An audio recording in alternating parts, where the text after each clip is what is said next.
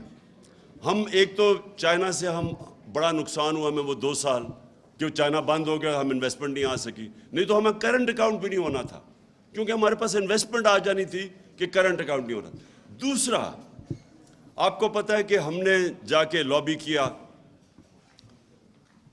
کونڈا ناسٹ جو ایک top international magazine ہے، اس نے کہا پاکستان از دا نیکسٹ ہالیڈے ڈیسٹینیشن، کہ وہ ملک جس کے پاس سب سے زیادہ جو چھپی ہوئی ہے، ہڈن پیراڈائز ہے پاکستان ٹورزم کے لیے۔ انفارچونیٹلی 2 سال کووڈ کی وجہ سے ٹورزم ساری دنیا میں ختم ہو گئی۔ کہنے کا مقصد یہ ہے کہ ہمارے ملک میں اللہ نے ہر کچھ دیا ہے، لیکن جب تک ایک قوم یہ نہ فیصلہ کرے کہ ہم نے اپنے پیر پہ کھڑا ہونا ہے، اس کو اپنی طاقت کا ہی نہیں پتہ چل سکتا۔ آج آپ ایکسپیریمنٹ کر لیں، 1 منٹ، آپ ایک ایکسپیریمنٹ کر لیں۔ اللہ نے انسان کو بنایا ایسے، جب اس نے کہا نا کہ سب سے عظیم مخلوق ہے میری، تو اس کی کئی کنڈیشنز ہیں ادھر پہنچنے کے لیے۔ ایک چیز اس نے کہ انسان اس نے بنایا ایسا ہے کہ اگر آج میں سوٹی پکڑ کے چلنا شروع کر دوں، میری ٹانگیں کمزور ہو جائیں گی۔ میں اگر اب بستر میں لیٹ جاؤں، میں سارا میرا جسم ہی کمزور ہو جائے گا۔ یہ اللہ نے بنایا۔ آپ ریزسٹنس دیں گے، آپ بھاری ویٹ اٹھائیں گے، آپ تکڑے ہو جائیں گے۔ سب سے بڑا پاور ہاؤس آپ کا ذہن ہے۔ جب ایک انسان فیصلہ کر لیتا ہے نا کہ میں نے یہ کرنا ہے، دنیا کی تاریخ جو لوگوں نے بڑے بڑے کام کیے ہیں، وہ پہلے مینٹلی فیصلہ کرتے ہیں، پھر وہ ایک ہی پلان بناتے ہیں، پلان اے، کوئی ان کا پلان بی نہیں ہوتا۔ میں ادھر تک پہنچنا ہے، چاہے میری جان چلی جائے۔ اس میں اللہ نے ہمیں اتنی طاقت دی ہے کہ وہ خود ہی انسان کی طاقت نکلنی ہے، اس کو اپنی طاقت ڈسکور کرتا ہے۔ وہ جب ایک قوم یہ فیصلہ کرے، اور جی دیکھیں عمران خان نے وہ دیکھیں کیا کہہ دیا، وہ روس چلا گیا جی، امریکہ ناراض ہو گیا۔ اچھا جی، اس نے نریندر مودی کو کہہ دیا کہ وہ ہٹلر سے انسپائرڈ ہے، دیکھیں انڈیا کو ناراض کر دیا۔ وہ کشمیریوں کے لیے کھڑا ہو گیا، دیکھیں جی وہ کیا کر دیا۔ یہ کیا کہتے پھر رہے ہیں، وہ جی ہمیں آئسولیٹ کر دیا۔ ان کا مطلب یہ ہے کہ آئسولیٹ نہ کیسے ہوتا ہے، ان کے جوتے پالش کرنے شروع کر دو، ان کے پیروں میں گر جاؤ۔ ان کا مطلب یہ ہے کہ لوگ اس کو اچھی فورن پالیسی کہتے ہیں۔ یہ فورن پالیسی تو آپ 50 سال سے کر رہے ہیں، تو اب تک تو پاکستان کو سپر پاور بن جانا چاہیے تھا لوگوں کی جوتے پالش کر کے۔ کیا کیا ہم نے نہیں کیا اس ملک میں؟ مجھے یہ بتائیں، کبھی سنا کسی قوم نے جا کے اپنے کسی اور کی جنگ میں 80,000 اپنے لوگ قربان کر دیے؟ کوئی دنیا میں اس کی مثال ہے؟ یہ ان کے 3,000 سے کم لوگ مرتے ہیں، آپ کے 80,000 لوگ مر جاتے ہیں، اور کوئی شکریہ تک نہیں کرتا اس کے، بلکہ ہمیں ذمہ دار ٹھہرا دیتا ہے کہ جو افغانستان میں ان کا فیلئر ہوا۔ اور میں جب یہ کہتا ہوں کہ پاکستان نے تو تمہارے لیے قربانیاں دی ہیں، وہ ہمیں ذمہ دار ٹھہرا رہے تھے کہ جی دیکھیں طالبان کو پاکستان بیک کر لیا تھا اس لیے وہ ہار گئے، اور مجھے آگے سے کہہ رہے جی یہ نہ کہو وہ امریکی ناراض ہو جائیں گے۔ میں صرف آپ کو یہ چیزیں اس لیے بتا رہا ہوں کہ اگر اس طرح کی ہم اپنے آپ کو ذلیل کر کے سمجھتے ہیں کہ پاکستان کوئی پیر پہ کھڑا ہو جائے گا، غلط فہمی میں نہ رہے۔ ہم نے ایمل کانسی کو پکڑا دیا، اس کے وکیل نے جا کے وہاں عدالت میں کہا جی جب انہوں نے اس سے جج نے پوچھا کہ یہ تو قانونی کارروائی نہیں ہوئی، اس کو اب ڈٹ کر کے لے گئے ہیں، تو کیسے ہو گیا یہ؟ اس نے آگے سے کہا جی پاکستانی اپنی والدہ بھی بیچ دیں پیسے کے پیچھے، ڈالروں کے پیچھے۔ تو ہماری وجہ سے ہم نے ذلت کمائی، ہم نے اپنے آپ کو ذلیل کیا۔ اس کو دوسرے کو، ایک رمزی یوسف، اس کو پکڑا دیا۔ ریمنڈ ڈیوس نے دن دہاڑے آ کے 2 پاکستانیوں کو قتل کر دیا، وہ چپ کر کے اس کو واپس بھیج دیا۔ کسی نے نہیں دیکھا کہ آپ امریکہ میں کر کے دکھائیں نا کسی اور جگہ پہ. پھر 400 ڈرون اٹیک کر دیے. کبھی ہوا ہی نہیں کہ دنیا کی تاریخ میں کہ آپ ان کی جنگ لڑ رہے ہیں وہ آپ کے اوپر ہی ڈرون اٹیک کر رہے ہیں. اس کی کوئی مثال نہیں ہے. اور جو فیصلہ کریں, جس کو جو ماریں کہیں جی یہ دہشت گرد ہے, کوئی ہم تحقیق کریں ڈر کے مارے کہ جی وہ ناراض نہ ہو جائے. اور اس سے اگر ہم نے یہ جوتے پالش کیے اتنی شیملیسلی اپنے آپ کو ذلیل کر کے, کیا اس سے کوئی فائدہ ہوا پاکستان کو؟ آج گرے ہوئے پیروں میں. آج جا کے نیو یارک میں بیکاریوں کی طرح بھیک مانگ رہے ہیں کہ جی ہمیں کوئی بچا لے, فلڈ آ گیا جی, یہ آ گیا, کسی طرح کوئی پیسہ دے دے. اس طرح کبھی قوم نہیں بنتی, کبھی آج تک دنیا کی تاریخ میں قوم نہیں بنی. میں بار بار مدینہ کی ریاست کی اس لیے مثال دیتا ہوں, وہ پہلے دن مدینہ کی ریاست ہی بن گئی تھی. انہوں نے جدوجہد کی تھی, انہوں نے مل کے, کمیونٹی نے 2 جنگوں کے اندر, جنگ احد اور خندق کے اندر, تو امہ کو خطرہ تھا کہ وہ بچیں گے بھی یا نہیں. فاقے کیے انہوں نے جب انہوں نے سیج کی ہوئی تھی مدینہ کی. نبی صلی اللہ علیہ وسلم نے 2 پتھر پیٹ پہ باندھ کے کام کر رہے تھے, وہاں قربانیاں دے رہے تھے. قومیں قربانیاں دے کے بنتی ہیں. بیکاریوں کی طرح بھیک مانگ کے جوتے پالش کر کے کوئی قوم نہیں بنی آج تک. اور آپ کی فورن پالیسی ریفلیکٹ کرتی ہے. ہم نے جو کوشش کی شاہ محمود, ہم نے ایک خوددار فورن پالیسی بنانے کی کوشش کی. ہم نے ان کو بتایا, اور بائی دی وے امریکنوں نے بار بار سگنلز دیے کہ جی یہ تو بدل گیا پاکستان. انہوں نے ہمیں میسیجز دی کہ جی یہ تو it's not business as usual. اور وہ, میں آپ کو یہ بھی بتاؤں, میں ویسٹرن مائنڈ سب سے بہتر سمجھتا ہوں. وہ آپ کی عزت کرتے ہیں جب آپ اپنے نیشنل انٹرسٹ کے لیے کھڑے ہوتے ہیں. میں جب صدر پوٹن کے ساتھ بیٹھا 3.5 گھنٹے, میری بڑی لمبی بات ہوئی, بڑی باتیں ہوئی. میں اس سے یہ بھی اینڈ میں پوچھا, میں نے کہا مجھے بتاؤ باقی جو ورلڈ لیڈرز تھے, جو کیونکہ یہ تو بہت سب کو ملا ہوا ہے 20 سال سے, تو میں اس کے ویوز پوچھا. میں نے کہا فلانا کا بتاؤ, اس کا بتاؤ, اس کا بتاؤ, کیونکہ 3.5 گھنٹے ہو گئے تھے اور بھی بات کرنی تھی میں. تو میں نے اس سے پوچھا اردوغان کا. اب یہ سنے ذرا. اس نے کہا اردوغان کا کہ دیکھیں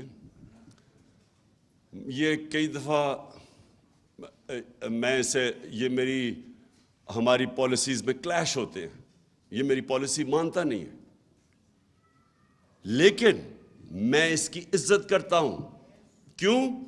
کیونکہ یہ اپنے ملک کے انٹرسٹ کے لیے کھڑا ہے.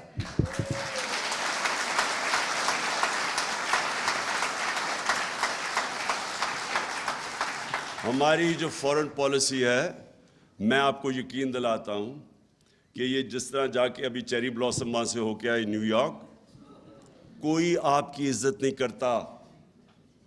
آپ جتنا مرضی ان کو خوش کرنے کی کوشش کریں, اور ان کے سے اس سے کسی نے ابھی سندھی کسی پولیٹیشین سٹیٹمنٹ دی, بلاول بھٹو نے پھر پاکستان کو مین سٹریم میں لے آیا. کیا مین سٹریم میں لے آیا ہے؟ مطلب یہ ہے کہ وہ ساروں کو جا کے خوش کر کے آیا کہ جی فکر نہ کریں ہم آپ کے غلام ہیں. اور کیا لے کے آیا ہوگا؟ ایک چیز میں یہ کہنا کہ کیا کوشش کر رہا ہوں, دیکھیں جب آپ اپنے نیشنل انٹرسٹ کے لیے کھڑے ہوتے ہیں, دوسرے سمجھ جاتے ہیں, ان کو پتہ ہوتا ہے کہ اپنے نیشنل انٹرسٹ کے لیے کھڑے. اگر ہم روس گئے, امریکہ ناراض ہو گیا, مجھے تو موقع ہی نہیں ملا کیونکہ انہوں نے آتے ساتھ ہی سازش تو جیسی واپس آیا تو گیم چلا دی تھی انہوں نے. لیکن مجھے پتا ہے کہ میں ان کو کنونس کر سکتا تھا کیونکہ یہ میرا نیشنل انٹرسٹ ہے. میرے برطانیہ کا مجھے ملا آدمی آ کے, اس نے کہا جی بڑے لوگ ناراض ہیں, بلکہ وہ اینکر نے بھی مجھے کہا کہ بڑے لوگ ناراض ہیں جی, آپ اس وقت چلے گئے جب وہ روس ادھر اٹیک کرنے جا رہا تھا یوکرین میں. میں نے اس سے کہا مجھے 22 کروڑ لوگوں نے الیکٹ کس لیے کیا ہے؟ اس لیے نہیں کہ میں دنیا کی جا کے باتیں کروں گی جی اس نے کیا کر دیا تو فلانا کیا کر دیا. میں نے کہا انہوں نے مجھے اس لیے الیکٹ کیا ہے کہ میرے کم از کم 12 کروڑ لوگ, ان میں سے آدھے غربت کی لکیر سے نیچے ہیں, اور آدھوں کو جب مہنگائی کا جھٹکا پڑتا ہے وہ بھی نیچے چلے جاتے ہیں غربت کی لکیر سے نیچے. یعنی کہ دگنی آبادی برطانیہ کی، ان کی تو 6 کروڑ آبادی ہے، ہمارے 12 کروڑ لوگ وہ ہیں کہ جو اگر یہ پرائس شاک پڑے گا تو غربت کی لکیر کے نیچے چلے جائیں گے. تو میری تو وہ پرائیورٹی ہے. میں نے کہا تمہارے ملک میں مصیبت پڑ گئی ہے، مہنگائی آئی ہے، اور ان کے ملک میں کیا مصیبت، وہ کتنے اربوں ڈالر دے رہے ہیں اپنے لوگوں کو، اب سبسیڈائز کر رہے ہیں، یہ انرجی کاسٹ سبسیڈائز کر رہے ہیں، لیکن ان کے تو لوگوں کی سٹینڈرڈ آف لیونگ نیچے جاتی ہے. ہمارے لوگ 2 وقت کی روٹی نہیں کھا سکتے. تو میری تو وہ پرائیورٹی ہے. اور میں نے تو ہر ورلڈ سٹیج پہ یہ کہنا تھا کہ ہمیں اپنی جنگوں میں نہ شامل کرو. میں نے کہا آپ کشمیر کے اندر کوئی ہماری مدد کرنے آتے ہو؟ جو ہندوستان سارے انٹرنیشنل قوانین کی وائلیشنز کر رہا ہے. 1 لاکھ کشمیری مر چکا ہے، شہید ہو چکا ہے. 1 لاکھ کشمیری 30 سالوں میں 35 سالوں میں شہید ہو چکا ہے. کبھی آپ نے ان کی کبھی سوچا ہے؟ تو آپ کہہ رہے ہیں ہم تمہاری جنگ میں آ کے فیصلے آپ کی سائڈ پہ کھڑے ہو جائیں. اور وہ سمجھتے ہیں، یہ ڈیموکریٹک سوسائٹیز اس چیز کو سمجھتی ہیں. اور ہمیں اگر یہ جو یہاں بدقسمتی سے غلام ذہنیت ہے لوگوں کی، ان کو اس چیز کی سمجھ نہیں آتی. جو لوگوں کی ملکوں کی عزت، پہلے تو اپنے نیشنل انٹرسٹ کے لیے کھڑے ہو، اور سیکنڈلی جب آپ قوم اپنے پیر پہ کھڑی ہو جاتی ہے پھر وہ سب کچھ کر سکتی ہے. 22 کروڑ لوگ ہیں ہمارے لیے کوئی مشکل، میں آپ کو یقین دلاتا ہوں جتنا پیسہ پاکستانیوں کے پاس ہے کوئی مشکل نہیں ہے، ہم اپنا قرضے واپس کر سکتے ہیں. لیکن قوم بننا سب سے پہلے، اپنے پیر پہ کھڑا ہونا، اس کے بعد خوددار قوم بننا، پہلے اپنی عزت کروانا، پھر دنیا عزت کرے گی. جو قوم اپنی عزت نہیں کرتی کوئی اس کی عزت نہیں کرتا. اور میں آخر میں شیرین ایک ختم کرتا ہوں. دیکھیں یہ جو پاکستان میں ہوا نا، ابھی پاکستان میں، باہر چلے جاؤ نا، باہر جا کے باتیں کرو. پاکستان میں کیا ہوا؟ ایک فیصلہ ہوا رجیم چینج کا، چلیں جی چینج ہو گئی رجیم. لیکن جو اس سے برا فیصلہ ہوا کہ ایجنسیز ہمیں دشمن سمجھنے شروع ہو گئے کہ ہم کوئی پاکستان کے دشمن آ گئے. مجھے اس کی ابھی تک حیرت ہوتی ہے کہ جس طرح کے جرنلسٹ کو انہوں نے، جن کے پیچھے گئے، اور جو آج ارشد شریف جیسا، صابر شاکر ملک چھوڑ کے چلے گئے، عارف حمید بھٹی اس نے چینل سے اس کو چینل چھڑوا دیے، یعنی سمیع ابراہیم، یا وہ ایاز امیر، جمیل فاروقی، اب یہ جو لوگ ہیں، عمران ریاض، اب یہ سوچے کہ لوگ ان کو جانتے ہیں. یہ تو وہ لوگ ہیں جنہوں نے کبھی لفافے نہیں لیے. جنہوں نے لفافے لیے وہ تو نظر آ رہے ہیں آپ کو. جو جرنلسٹ پاکستان کے اندر جن کی کریڈیبلٹی اور ان کی ریڈرشپ ہے یا ان کی ویورشپ ہے، ان لوگوں کو دشمنوں کی طرح ٹریٹ کر رہے ہیں، جس طرح کہ یہ کوئی انڈین ایجنٹ آ گئے یہاں. اور وہ لوگ جو پیسے لینے والے، جو ضمیر بیچنے والے، وہ میڈیا ہاؤسز. دیکھیں میڈیا ہاؤسز، یہ بہت بڑی مت ہے کہ جی ہم یہ جو میڈیا ہاؤسز ہیں یہ فریڈم آف ایکسپریشن میں بلیو کرتے ہیں. لی کوان یو، جو سنگاپور کا بڑا اسٹیٹسمن تھا جس نے سنگاپور کو بدل دیا بالکل، میں نے اس کی کتاب پڑھی، اس نے بڑی انٹرسٹنگ بات کی، بڑی پہلے کتاب پڑھی. اس نے کہا میں نے جب اقتدار میں آیا تو میں نے ریئلائز کیا کہ یہ جو فریڈم آف میڈیا ہے اور فریڈم آف ایکسپریشن ہے، یہ میں نے ریئلائز کیا کہ یہ فریڈم آف، یہ جو میڈیا ہاؤسز کے اونرز ہیں وہ فریڈم آف ایکسپریشن نہیں پروٹیکٹ کر رہے، وہ اپنے بزنس انٹرسٹ پروٹیکٹ کرنے کے لیے میڈیا کو استعمال کر رہے ہیں. یہ لی کوان یو نے تب لکھا، تو پھر انہوں نے پابندی لگائی. اب ہمارے بھی یہاں دیکھ لیں، ایک قبضہ گروپ ہے، اس نے ٹی وی چینل لے لی ہے، اس کی زمین خالی کروائی جا رہی ہے، جو قبضہ کیا وہ اسے چینل استعمال کرتے. یہ دنیا میں کدھر ہوتا ہے؟ یعنی یہ فریڈم آف ایکسپریشن تو نہیں ہے، یہ تو مافیاز بن گئے ہیں. اور آج دیکھ لیں کہ قوم کدھر کھڑی ہے. جس کو کوئی جو سپورٹ کرتا ہے حق، اس کی ویورشپ اوپر چلی جاتی ہے. اور یہ جو سارے 2 نمبر لفافے ہیں ان کو دیکھتا کوئی نہیں ہے، کیونکہ قوم فیصلہ کر بیٹھی ہے. لیکن ایجنسیز کھڑی ہوگی جا کے چوروں کے ساتھ. اب اس سے زیادہ بری کہ شہباز گل سے جو کیا ہے, یعنی وہ کوئی کرمنل تھا, وہ کوئی جاسوس تھا, وہ کوئی دہشت گرد تھا. ایک یونیورسٹی پروفیسر کو جنہوں نے ننگا کر کے اس سے جو تشدد کیا ہے, یہ کون سے معاشرے میں ہوتا ہے کہ کوئی. اور پھر جرنلسٹ کے علاوہ ہمارے وہ سوشل میڈیا کے لوگ, کوئی ان کو اٹھا لیتا ہے, کوئی ان کو پکڑ لیتا ہے, کوئی دھمکاتا ہے. ارسلان ہمارا جو سوشل میڈیا میں ہوتے تھے ہیڈ جو تھے, اس کے گھر 15-20 لوگ گھس گئے, ان کو ساروں کو دھمکیاں دیں. اس کے ایک ہی بیچارہ, وہاں عورتیں تھیں, ساروں کو ڈرایا. ایک بیچارہ نوجوان تھا, اس کو بری طرح مارا انہوں نے. سیف اللہ نیازی اس کے گھر گھس گئے. یعنی یہ کدھر ہو رہا ہے؟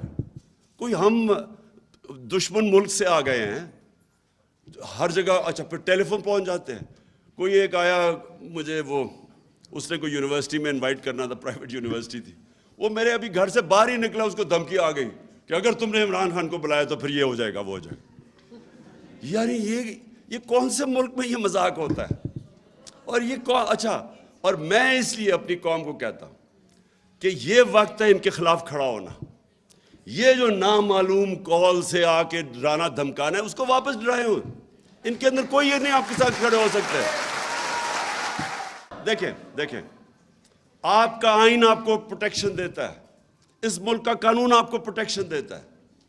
آپ کو پتہ ہونا چاہیے کہ یہ آپ کے فنڈامنٹل رائٹس کی وائلیشن ہے, اور قوم اپنے رائٹس پروٹیکٹ کرتی ہے. میں آپ کو شروع میں بتایا تھا کہ جب میں برطانیہ گیا تو وہاں نوجوان ہمارے ساتھ یونیورسٹی والے سب کو اپنے رائٹس کا پتہ تھا. کبھی کسی نے بتیری شام کو جلائی ہوئی اور پولیس والے نے روک دیا رات کو یونیورسٹی میں, تو میں دیکھا وہ ایسے کھڑے ہو کے آگے بولتے تھے کہ واہ. اور آزاد لوگ تھے, آزاد قوم تھی, اس لیے اس کو پتا تھا غلاموں کے رائٹس نہیں ہوتے, اور آپ نے اپنے رائٹس کے لیے قوم نے کھڑا ہونا ہے. یہ نامعلوم نمبر سے جو نانسنس ہے, آپ کو ان کے ساتھ بات کرنی پڑے گی کہ تم ہو کون, تم ہمارے ٹیکس کے پیسے کے اوپر تنخواہ پہ چل رہے ہو.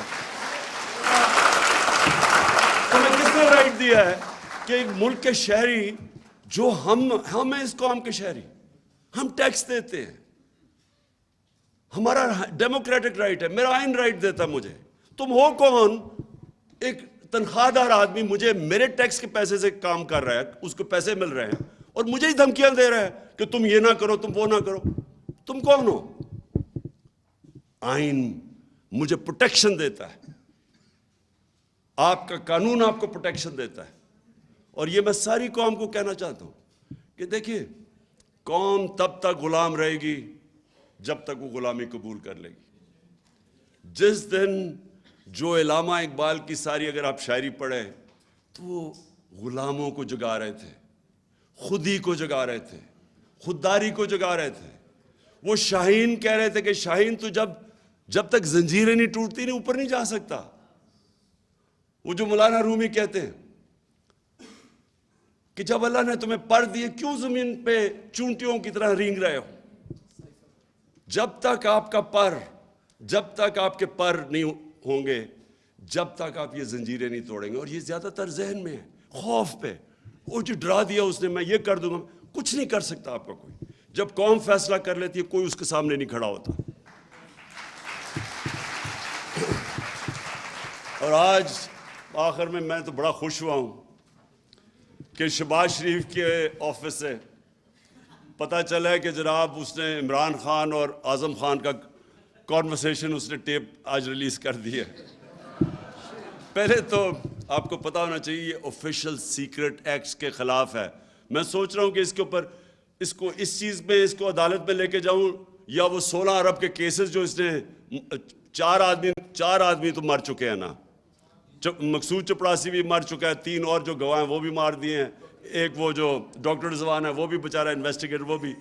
تو ہمیں تو سمجھ نہیں آتی شروع کدھر سے کریں. ان کے اوپر اتنی کتابیں ان کی چوریوں اور جرموں پہ. لیکن میں یہ کہتا ہوں کہ اچھا چلو, اچھا ہی ہے کہ تم نے سائفر کو لے ہی آئے ہو, اب پبلک کر دو سائفر, قوم کے سامنے لے آؤ. قوم کے سامنے لے آؤ کہ ایک امریکی under secretary of state Donald Lu ایک پاکستان کے ایمبیسڈر کو کیا زبان استعمال کر رہا ہے، کس تکبر سے کہہ رہا ہے کہ اگر تم نے اپنے پرائم منسٹر کو عدم اعتماد کی اس میں نہ تم نے اس کو ہٹایا تو پاکستان کے اوپر بڑے کانسیکوینسز ہوں گے، اور اگر تم نے ہٹا کے اس کو چیری بلاسم کو لیا تو معاف کر دیا جائے گا پاکستان کو۔ یہ سائبر میں یہ لکھا ہوا ہے، چیری بلاسم میں نے خود ایڈ کر دیا ہے، مطلب تو یہی ہے نا اس کا کہ عمران خان کو ہٹا کے تو یہ پہلے سے اچکن سلوا کے بڑی دیر کی انتظار کر رہا تھا یہ تو یہ میں آج چاہتا ہوں کہ یہ آپ سائفر کو پبلک کے اندر لے آئیں۔ جو ڈونلڈ لو نے باتیں کی تھی ہمارے اسد مجید کے ساتھ، ہمارے ایمبیسڈر کے ساتھ، وہ ساری قوم کو اب پتہ چلنا چاہیے کہ وہ کس طرح پاکستان کو دیکھتے تھے، کہ ہمیں کس طرح وہ دیکھ رہے ہیں جیسے کہ ہم ان کے کوئی غلام ہیں۔ میں آخر میں پھر آپ سب کا شکریہ ادا کرتا ہوں۔ میں پھر سے کہتا ہوں کہ یہ پاکستان کی تاریخ میں ایک فیصلہ کن وقت ہے، یہ فیصلہ کن وقت ہے۔ میں نے فیصلہ کیا کہ میں نے کبھی ان چوروں کو قبول نہیں کرنا، کبھی میں یہ چاہے یہ نااہلی کے اوپر، اچھا ایک اور وہ جتنا گھٹیا چیف الیکشن کمشنر ہے نا، اس سے زیادہ میں نے گھٹیا آدمی نہیں دیکھا۔ آپ یہ سوچیں کہ یہ حکم لے رہا ہے، کس سے حکم لے رہا ہے؟ بگوڑا، جھوٹا، کرپٹ اور نہیں نااہل نہیں، سزا یافتہ ایک چور سے آرڈرز لے رہا ہے کہ جناب کس دن ہمارے وہ ریزگنیشن ایکسیپٹ کرنے ہیں۔ جو میں کہتا تھا یہ ثابت ہو گیا کہ یہ ان کا نوکر ہے، یہ شریف خاندان، اور یہ ساری جو اس نے ڈرامے کیے ہیں مجھے نااہل کروانے کے لیے، وہ لندن میں بیٹھا ہوا مفرور ڈاکو اس کے کہنے پہ کر رہا ہے۔ اس کے اوپر خیر اس کے اوپر تو ہم نے آگے بھی چلنا ہے، کیونکہ اس میں اتنی تو شرم نہیں کہ خود ہی استعفیٰ دے دے اس لیٹسٹ آڈیو لیکس کے بعد، لیکن انشاءاللہ اس کو ہم عدالت میں بھی لے کے جائیں گے۔ لیکن میں یہ آپ کو آج سب کہہ دوں قوم کو کہ دیکھیں یہ وہ وقت ہے جو ساری قوم نے فیصلہ کرنا ہے۔